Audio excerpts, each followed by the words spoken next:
নির্বাচনী প্রচারণার তৃতীয় দিনে জনগণের দোরগড়ায় পৌঁছাতে ব্যস্ত সময় পার করছেন প্রার্থীরা। ঢাকা ১৬ আসনে সকাল থেকে প্রচারণা চালাচ্ছেন বিএনপি মনোনীত প্রার্থী আমিনুল হক। সেখানে আছেন জাকারিয়া খান।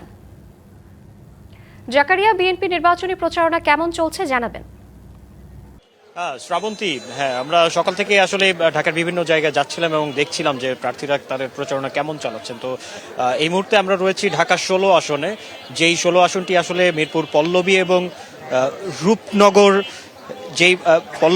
রূপনগর এলাকা নিয়ে যেই আসনটি গঠিত। এবং আজকে আমরা এখানে এসে দেখেছি জনাব আমিনুল ইসলাম, যিনি এই আসন থেকে বিএনপি মনোনীত প্রার্থী, তিনি কিন্তু সকাল থেকে মানুষের দ্বারে দ্বারে যাচ্ছেন এবং তার আজকের দিনের প্রচারণা শুরু করার আগে তিনি একটি সংক্ষিপ্ত সমাবেশ করেন, যেখানে থেকে তিনি বলেন আসলে যে এই নির্বাচনকে সামনে রেখে দেশে যেই একটি মহল বা একটি দল তারা মানুষের কাছে কাছে যেয়ে তাদের বিভিন্ন স্পর্শকাতর তথ্য সংগ্রহ করছেন। তো সেই বিষয়ে আসলে তিনি প্রতিবাদ জানান এবং সকলকে সজাগ থাকার আহ্বান জানান। এবং তারপরই কিন্তু তিনি তার যে প্রচারণা সেটি আনুষ্ঠানিকভাবে শুরু করেন এবং তার যেই একটি ইশতেহার রয়েছে এই এলাকা ভিত্তিক, আসন ভিত্তিক, সেই ইশতেহারের যে প্রথম অঙ্গীকারটি আমরা দেখেছি, সেই অঙ্গীকারটি কিন্তু আজকে তাকে বাস্তবায়ন করতে দেখেছি। অর্থাৎ সেখানে তিনি বলেছিলেন যে তিনি গরিব খেটে খাওয়া মানুষদের জন্য কিছু করতে চান, তাদের জীবনমান উন্নয়নে তিনি কিছু করতে চান। তো সেটি আমরা দেখেছি আজকে এখানে রূপনগর ৩৫ নম্বর ওয়ার্ডের এখানে ট ব্লক বস্তি রয়েছে, সেই বস্তিতে আজকে তিনি জনসংযোগ চালাচ্ছেন এবং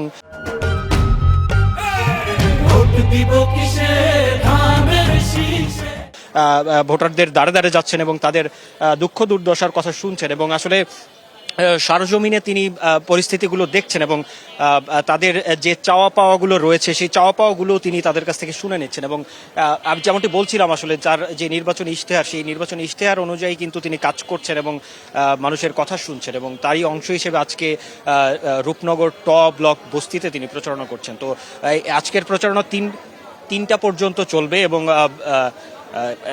এই ছিল আসলে মিরপুর রূপনগর পল্লবী থেকে আমার কাছে নির্বাচনী প্রচারণার সবশেষ খবর। শ্রাবন্তী। জাকারিয়া, আপনাকে ধন্যবাদ।